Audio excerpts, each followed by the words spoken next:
শিবির বলতে তো সব ভয়ই পাইতো, রক্কাটা এসে অনেক কিছুই তো শোনা যাইতো, কিন্তু এখানে এখন ওই 5ই আগস্টের পর থেকেই তো দেখতেছি এখন সব শিবির সম্পর্কে তো যা শুনতেছি ভালোটাই, আমাদের সেইটাই শুনতেছে। শিবিরের কার্যক্রম তো একটু ইউনিক লাগছে, সব নতুনত্ব পাচ্ছি আমরা, এরকম মনে হয় আগে কেউ দেখেনি। আর আপনারাও মনে হয় এরকম দেখেন নাই, বা এরকম প্রোগ্রাম তো আয়োজন আগে হয়েছে কিনা আমার তো সন্দেহ, আমার মনেই পড়ে না। ইচ্ছে তো আমার ছেলেকে আমি অলরেডি মাদ্রাসায় পড়াচ্ছি, তো ইচ্ছে আছে যে এইভাবে শিবিরের সাথীদের সাথে সে চলুক আর কি, ইচ্ছে আছে। আসছি তো অ্যাকচুয়ালি এই প্রোগ্রামে, যে সোরাত দিতে যে প্রোগ্রামগুলো হয়েছিল আসার ইচ্ছে ছিল, কিন্তু আসতে পারি নাই। তো আজকে আসছি সেদিন, যেহেতু আজকে না আসলে তো আর এই সুযোগটা মিস করতাম দেখার।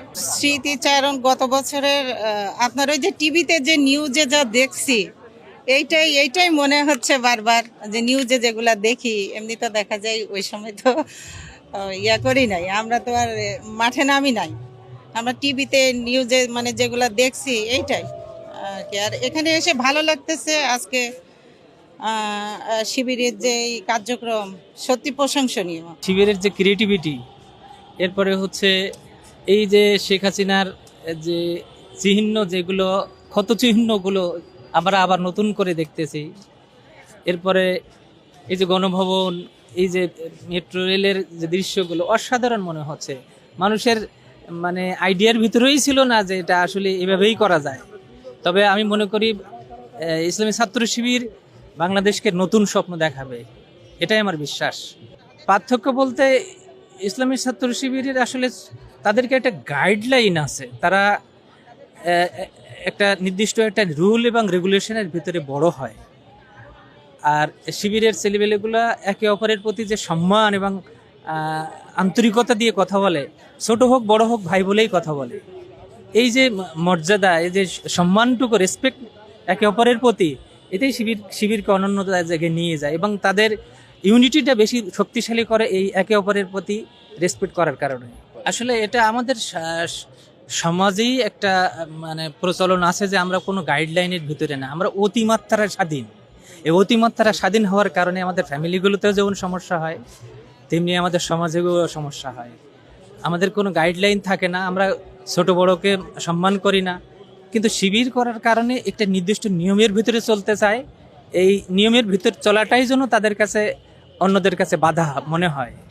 কিন্তু এটার যে দিন শেষে এটা যে ফলাফল ভালো, এটা হচ্ছে মানুষ তখনই বোঝে। তবে ইনশাল্লাহ শিবিরের যে এখন যে প্ল্যাটফর্ম এবং যে ওপেন ডে অবস্থা, আমরা সবাই যেটা শুনতেছি, 54 বছরে এরকম শিবিরের সম্পর্কে এরকম কখনো কেউ শিবিরও বলতে পারে নাই, এবং তাদের সম্পর্কে এত কথাও মানে তারা নিজেদের কথাও বলতে পারে নাই এবং অন্য মানুষদের এত বলতে পারে নাই। তো যাই হোক, আশা করি শিবিরের এই যে কার্যক্রম মানুষকে নতুন করে বা ইয়ে করে তুলবে, মানে সব স্বপ্ন দেখাবে, এটা আমি মনে করি। আমার বয়স যতটুকু অতটুকু দিনে এইরকম জিনিস দেখি নাই, তো আজ এই প্রথম দিনে আমরা যেটা হচ্ছে ওটা দেখতে আসলাম। তারপরে অন্যরা এখানে এসে আমরা দেখলাম 36 জুলাই, এরপরে ট্রেন, জাদুঘর, এরপরে আবার বীর শহীদ মীর মুগ্ধ।